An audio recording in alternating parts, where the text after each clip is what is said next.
მოგესალმებით ბათუმელების პირდაპირ ეთერში. ჩვენ ახლა ბათუმში ვართ აჭარის მთავრობის ადმინისტრაციული შენობის წინ, სადაც მოვიდა ორი უსახლკარო ქალი, მარტოხელა დედა, რომლებიც შუშუმპირების მშობლები არიან, დედები არიან და ისინი წლებია ითხოვენ აჭარის მთავრობის ყურადღებას, მაგრამ აჭარის მთავრობა არათუ არ ქმნის რამე ისეთ პროგრამას, რომელიც მოერგება მსგავსი კატეგორიის ადამიანების საჭიროებებს და შექმნის ბინით უზრუნველყოფის საშუალებას ადამიანების, რომლებიც არიან შუშუმპირები, ან მარტოხელა ქალები, შუშუმპირის მშობელი დედები, ან სოციალურად დაუცველი ადამიანები, არამედ არც კი სწავლობს მათ საჭიროებებს. სწორედ ასეთი მაგალითია მზიური ბალაძე და მაგული ფუტკარაძე, რომელსაც არაერთი აქცია გაუმართავთ აჭარის მთავრობის ახლან და დღესაც ისინი მოვიდნენ აჭარის მთავრობის ადმინისტრაციული შენობის წინ და ითხოვენ სულხან თამაზაშვილთან შეხვედრას, აჭარის არლეგიტიმური მთავრობის თავმჯდომარესთან შეხვედრას, თუმცა როგორც თავად გვითხრეს, ვიდრე მე ჩავრთავდი ამ ბათუმელების პირდაპირ ჩართვას, გითხრეს რომ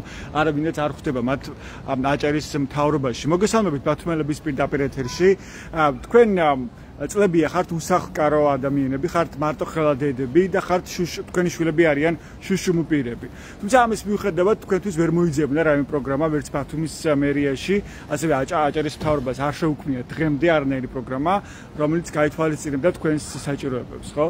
დღეს რა პასუხი მიიღეთ აჭარის მთავრობაში და როგორია დღეს თქვენი მოთხოვნა?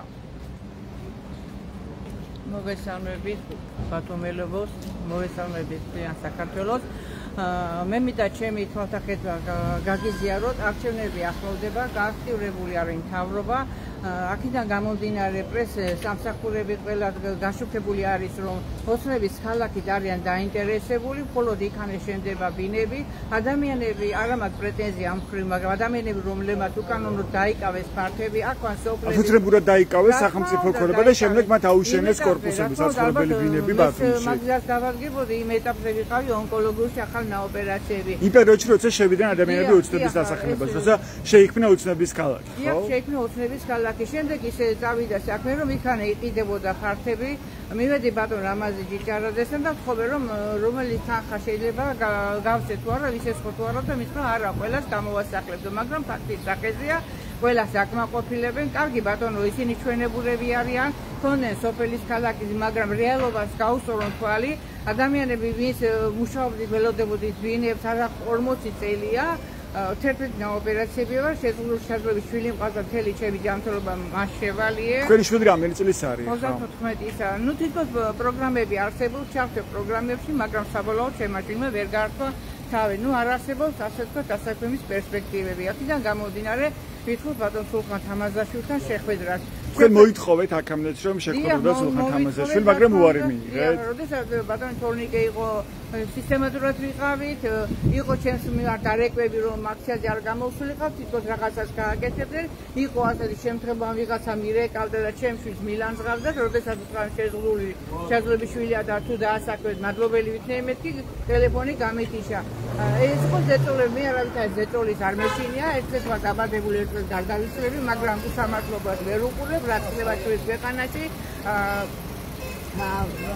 მხოლოდ ერთი იყო მერიამ ვაუჩერით მასარგებლა, შეძლებიშვილი 25 წლამდე აიწია, რაც იქ ბაკურიანში ვნახე, რომ გაყიდულია მთელი ბაკურიანი, არავითარი მხოლოდ არის ჰაერი და მეტი არაფერი ბუნება უკვე საძებნია, როგორც ბათუმში ჩაკეტილი სივრცეებია, აშენებული ბინები, მაგრამ ვინ ყიდულობს ამ ბინებს, ჩვენებურები ყიდულობენ, აქვე შესაძლებლობა, ჩვენებურები გახდნენ ეკომიგრანტები. თქვენ ახლა რამდენი წელია ხართ უსახლკარო? 41 წელი, 84 წლიდან. ანუ აღარ გაქვთ თქვენი ბინა საცხოვრებელი და მას შემდეგ ხართ პრაქტიკულად ქუჩაში. მაშინ ჩემი მეუღლე მუშაობდა, ვიყავით ბინის რიგში, შეიცვალა წყობა და დავჭირთ ქუჩაში. შემდეგ შემოსავალი მწირი იყო მედიკამენტები და შვილის მოვლაზე მიდიოდა ფინანსები. ასე რომ დღევანდელი გადმოსახედიდან უკვე ზედმეტია ლაპარაკი ბინის ეწენა. დღეს ახლა საცხოვრობ ნაქირავებში, ნაგირავებში როგორ? ბინაში ნაქირავებში ვერ გავარქვით, არ გადავიხადე. იყო ასეთი პერიოდი, როდესაც შვილს ველოდებოდი. არბიტრ გავიხსენე გაგიფოთიში. ეპატრონი გამიკეტა კარები და ქუჩაში მოუჩი სრული ასიტყვის ისრონობით რომ თავისი ხნა იშვილი გაიზარდა, მაგრამ ეს სამართალი ვერ მიპოვე. მესმის რთულია. ქალბატონო მაგული, თქვენი შესახებ მოუყევით ჩვენს მაყურებელს, ვინც არ იცის თქვენი ისტორია, თქვენ არაერთხელ გამართეთ საპროტესტო აქცია, უყავს კუჩიცკი ჩაჯექით, აი აქ აჭარის მთავრობის ადმინისტრაციის შენობის შესასვლელთან, როცა თორნიკე რიჯვაძე იყო აჭარის მთავრობის თავმჯდომარე. დღეს საცხოვრობთ თქვენ? დღეს ხელისუფლებამ შემოსახლა ბენეფიციალების საცხოვრისში. იქ აუტანელია ჩემი და ჩემი შვილის ცხოვრება. რამდენჯერ შევაწუხე. რისი საცხოვრებელია ეს? ვისთვის განკუთვნილი საცხოვრებელია? BMC-ის ნერვული სისტემის მოშლილი ადამიანებისთვის. ჩემი შვილი არის კი ნერვული სისტემა მოშლილი აქვს, მაგრამ ისეთი ავადმყოფი არ არის, რომ იქ გაიჩერებოდეს ჩემი შვილი. ძალიან აუტანელი მდგომარეობა. ანუ ეს არის საცხოვრისი, რომელიც განკუთვნილია ფსიქიკური დაავადებული ადამიანებისთვის, ხო? მოქალაქეებისთვის, მაგრამ მე არ შემიძლია იქ ცხოვრება. რამოდენიმეჯერ მივმართე ჯანმრთელობის სამინისტროს მინისტრს ქალბატონ ნინო ნიჟარაძეს. მივმართე გიორგი მურვანიძე იყო დროები. მე ოთაროზე არ მაქვს დინები შემოდებულიო ბატონმა გიორგი მურვანიძე მითხრა. ეს არის ბათუმის მერის მოვალეობის შემსრულებელი. მოვალეობის შემსრულებელმა.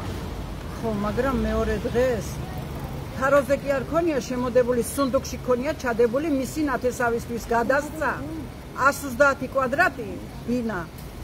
ხო და იმისი სარემონტო ფული და სარემონტო ფული რომ არ მიეცა იმ ოჯახისთვის, ახალგაზრდა ოჯახი იყო, ჩემი თავი დაეკმაყოფილებული, ქირით მაინც გაიყვანა ჩემი თავი. ქირით მაინც გამიყვანე.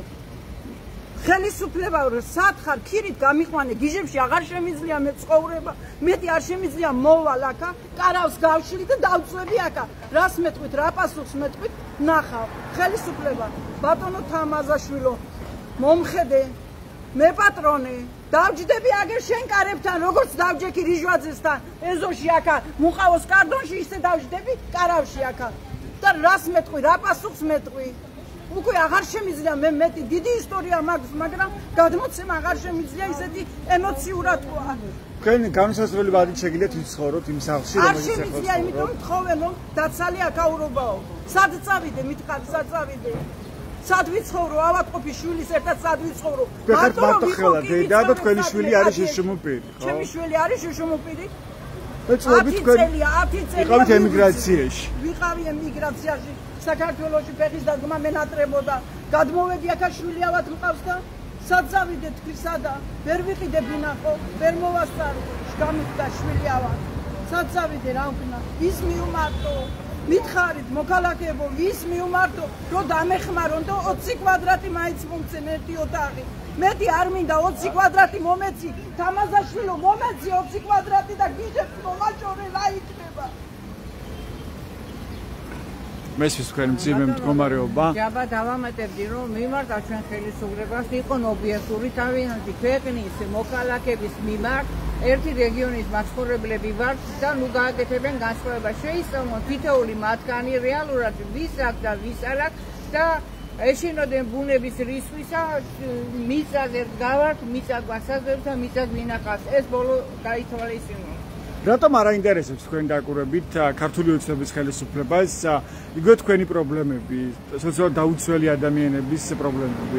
არ ვიცი, ყველა მისის ჩემი პრობლემები, მხოლოდ ერთი მაქვს ანანებელია 2012 წელს ოცნებას დაუჭირე მხარი.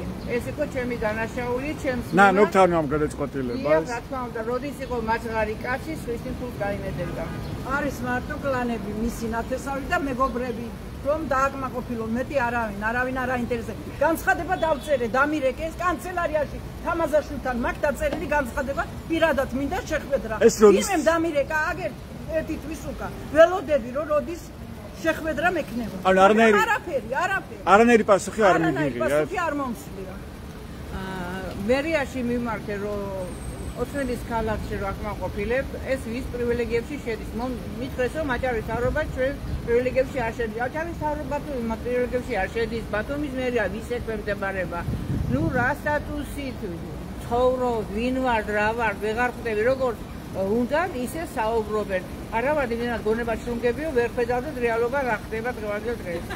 რა ხდება დღეს? რაზეა ორიენტირებული ივანიშვილის მთავრობა თქვენი დაკვირვებით? ნაცნობ პლანებზე და საკუთარი ქვეყნის გაყიდვა გამოდის. ასე რასაც მე ვხედავ რეალობაში, რაც მიწები იყიდება, ძალიან საქართველოს მასშტაბით ფაქტები, რომელიც აშენებულია, უსარგებლო ამ ეტაპზე დახურული სივრცეა, შემოსავლის წყარო იქნება დროთა განმავლობაში.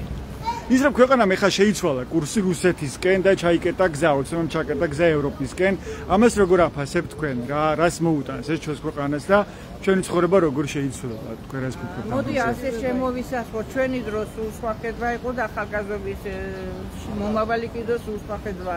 ამიტომ ახალგაზრდებს უნდა დაუწყოთ პერსპექტივა, რომ თქვენათი მოსაზრებას საკუთარი ქვეყნის საკეთილდღეოდ გამოიყენოთ.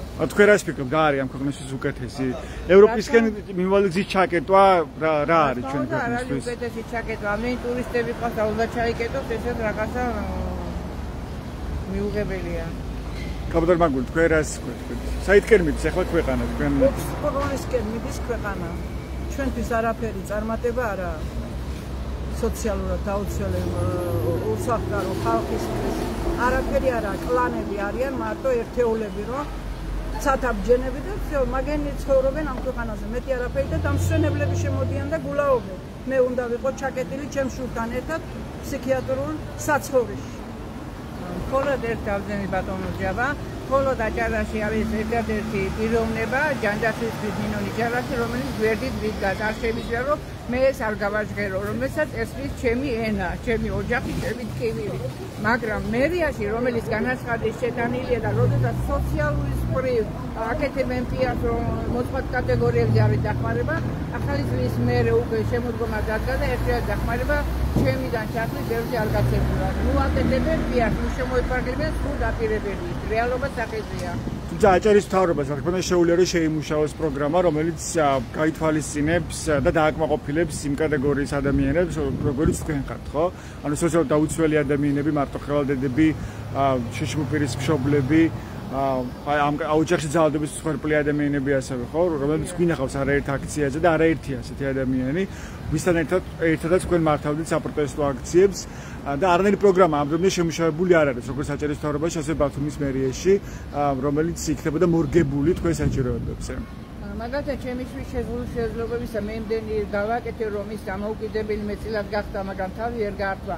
ერთადერთი არის, რომ ეკლესიას მიეჯაჭვა და უნდა სიქარის ჩაცმა და არაცმევენ ალბათ გამომდინარე მისი ხსევებიდან. ან მისი ჯანმრთელობის მდგომარეობიდან გამომდინარე. იყო ეკლესიის მსახური და გახადეს ის სამოსი, რითაც იყო შემოსილი, რადგან ის რასაც ხედავდა რეალობაში, იმას საუბრობდა საზოგადოებაში, მათთვის ეს მიუღებელი იყო, ამას ვამბობ საჯარო. თქვენც დაწერეთ და მიმართეთ წერილით თამაზაშვილს და სთხოვეთ შეხვედრა თუ ზეპირად მოიწვა. რა თქმა უნდა, დაწერეთ აჭარის მთავრობაში და აჭარის მთავრობა ამისამართებს მერიაში, მერია ამისამართებს კიდო მართებს ფემკომებში და მოდის რომ არ არსებობს ის ხო არ არსებობს ასეთი პროგრამები. ხო, და არც იგვე ბინები, რომელიც აქვს ბათუმის მერიას თავის საკუთრებაში. ასე შემოიფარგლებს. ხო, ეს ბინები ხო აქვს რეალურად მერიას. რა თქმა უნდა, ხო ჩაკეტილები არის. აქვს ბინები ჩაკეტილებია, მრავალი ბინა არის აჭარაში ჩაკეტილი, მაგრამ რას უცდიან არ ვიცი. ისაძლევენ მათ ნათესაურ კლანებს აძლევენ. ბინები აქვან, სოფლები აქვან, ყველაფერი აქვან, მაგრამ ზედმეტი საწავაო ოჯახმა მითხრა ზედმეტი ბინა საწავაო და იყო ვინ მოსული, როცა ამდენი აქცია გამართეთ, ამდენი წერილით მიმართეთ აჭარის მთავრობას, ვინ შეისწავლიდა თქვენს შემოსავლებს თუნდაც ხარ თუ არ იქნებ, სადმე დასაქმებული ხართ და არასწორი ინფორმაციას აძლევთ მთავრობას, ან ბინა გაქვთ რეალურად. ანუ გამოარკვია ვინმე თქვენი შემოსავლები? დღემდე 7 წელია მე ვბრძოლობ, არ ყოფილა მასეთი არ შემოწმება, არც არაფერი საკრებულოში ყოფაზე ცხოვრობდი. ნათესავის ბინაში და რომ საკრებულოს მივმართე უთხარი რატო არ შემისწავლე მოდი დაინახე და საქმეთავართველი რაც მეუბნება ქალბატონო ხო იცი შენ ვარი გითხრეს რომ კიდე რატო წერთ განცხადებას და მე უთხარი შენი საქმეა მე შემოვიტანო განცხადება შენ გაატარო და გადაეცე ზემდგომს ეს შენი საქმე არა მე ვარი მითხრეს თუ არა არ აინტერესებენ ჩვენი მდგომარეობა ისე რა გამოდის ასევე საინტერესოა კიდევ ერთი საკითხი რომ ადამიანები რომლებიც მართავენ წელს განმავლობაში ამ საპროტესტო აქციებს და უსახლკაროები არიან ან შეიძლება რაღაც ნაწილი მანიპულირებს არასწორად ითხოვს რაღაცას, მაგრამ ვინც დაიკავა სახელმწიფო საკუთრება, ის იქნებოდა უცნების ქალაქის ტერიტორია თუ სხვა ტერიტორია, იგივე გასულ წელს შევიდნენ რკინიგზის სადგურის საქართველოს რკინიგზის ყოფილ შენობაში, ხო, აგრარული ბაზის მიმდებარე ტერიტორიაზე, ასევე თევზის ბაზრობის მიმდებარე ტერიტორიაზე, იქაც დაიკავეს მიტოვებული სახელმწიფო შენობები ადამიანებმა, იმ ხალხმა, ვინც თქვენთან ერთად იდგა აქციაზე.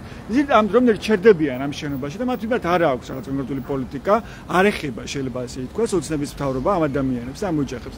რა გამოდის ეს დამოკიდებულება, რა საავლენს თქვენთვის? მოდი ბატონო ჯაბა საჯაროდ გავაჟღერებ იმას, რომ რამდენიმე წლების წინ მეც თვითონ ვიყავი ასეთი მონაწილე. ყოფილი პიროსმანის ქუჩაზე გპის გვერდის დავიკავეთ ფართი 6 სართულიანი შენობა.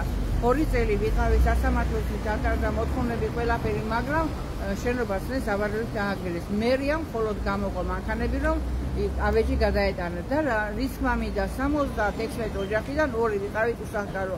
აი ასეთ ადამიანებს აქვს ფართობი დაკავებული და რეალობად ვისაც არ აქვს ფინანსები, ვისაც გვერდში დგომები არ აქვს, აი ქუჩაში გავართ და ვითხოვთ სამართალს. მადლობა. თქვენ რა სიტყვით, რა საჩვენებს ეს დამოკიდებულება? იგივე როგორც ქალბატონმა მზიური წარმოსთქვა, იგივე აზრზე ვარ მეც, ასე იყო. ანუ ადამიანები ჩერდებიან ამ დრომდე იმ საკუთრებებში, მქონებაში. მეტი საწავაო. იქაც სოფელშიც გვექნება ქალაქში ყველაფერი.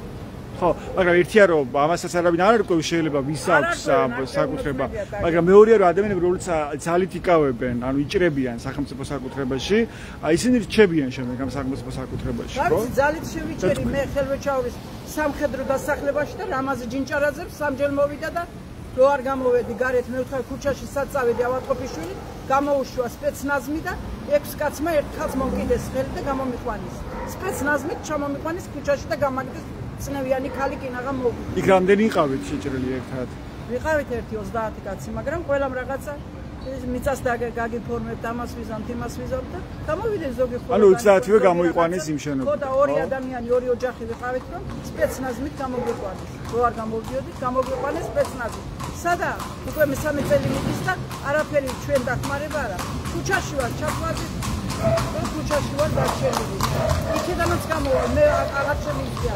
მიზებთან ცხოვრება არ შემიძლია. ბოდიში აქვს. შეურაცხყოფა ხო არ მივაყენოთ, იმიტომ რომ ეს სიტყვა არის მაინც დისკრიმინაციული. ბენეფიციარების სასტემოში არ შემიძლია მე გაჩერება. ძალიან დიდი ბოდიში რომ ეს სიტყვა წარმოვხდი, მაგრამ კარგით. რა არის ბოროს თქვენი გზავნილი, რა ეთყოდით იგივე არალეგიტიმურ მთავრობას და სულხან თამაძაშვილს, რომელიც არ ხვდებათ. დიახ, ბატონ სულხან თამაძაშვილს მიმართავთ, ანალოგიური არ გააკეთოს, რაც მათმა წინამორბედმა გააკეთონ, იყოს ობიექტური საკუთარი ქვეყნის მოქალაქეების სამართლიანი მოთხოვნა შეისწავლოს და მეტნაკლებად გასცეს პასუხი. თქვენ რას ეთყოდით? მეც იგივეს ვიტყოდი, რაც ქალბატონმა მზიური გააკეთა. მადლობა, ასეთია უსახლკარო ქალბატონების დედების მაგული ფუტკარაძის და მზიური ბალაძის გზავნილები. ისინი დღეს მოვიდნენ აჭარის მთავრობის ადმინისტრაციის შენობასთან და ითხოვენ სულხან თამაძაშვილთან შეხვედრა აჭარის მთავრობის არალეგიტიმური მთავრობის თავმჯდომარესთან, თუმცა მათ ამ დრომდე არავინ არ ხვდებათ. ასევე თქვეს რომ დაწერეს წერილები აჭარის მთავრობაში, მაგრამ არ მივიღეთ არანაირი პასუხი ამ დრომდე და ერთ შემთხვევაში მიიღეს მხოლოდ ის პასუხი, რომ წერილი გადაეგზავნა ბათუმის მერიას და შემდეგ საბოლოოდ ბათუმის მერიდან მიიღეს პასუხი, რომ არანაირი პროგრამა, რომელიც არის ორიენტირებული უსახლკარო ადამიანებზე, რომელსაც არ შეუძლია ყოველთვიურად კონკრეტული თანხის გადახდა და ბინის ქირაობა, ასევე იგივე იაფის სახლის პროგრამის სარგებლობა, რომელიც ფარგლებს თუ კი ადამიანი მიიღებს ბინას, მას უნდა შეეძლოს ყოველთვიურად, უნდა ქონდეს შემოსავალი და ყოველთვიურად რაღაც კონკრეტული თანხის გადახდა. ამიტომაც ეს მოქალაქეები ითხოვენ სწორედ ამ ტიპის პროგრამის შექმნას ან იმ ბინებიდან ბინის გადაცემას, რომელიც აქვს იგივე საბინაო ფონდი ბათუმის მერიას, მაგრამ ამ დრომდე ამ ადამიანების საჭიროებებსაც კი არ სწავლობენ აჭარის მთავრობაში და ასეთი ათეულობით მოქალაქეა, ისინი პერიოდულობით სხვადასხვა დროს მართავენ საპროტესტო აქციას ბათუმში და ორი უსახლკარო დედა მარტოხელა დედები, ის მათი შვილები არიან შუშუმპირები, დღეს მოვიდნენ აჭარის მთავრობის ადმინისტრაციის შენობასთან. ისინი ითხოვენ სულხან თამაძაშვილთან შეხვედრას, აჭარის მთავრობის არალეგიტიმური მთავრობის თავმჯდომარესთან შეხვედრას, მაგრამ მათ აჭარის მთავრობაში ამ ეტაპზე არავინ ხდება. ესეთი იყო ბათუმელების პირდაპირი ჩართვა, მადლობა ყურადღებისთვის. დროებით.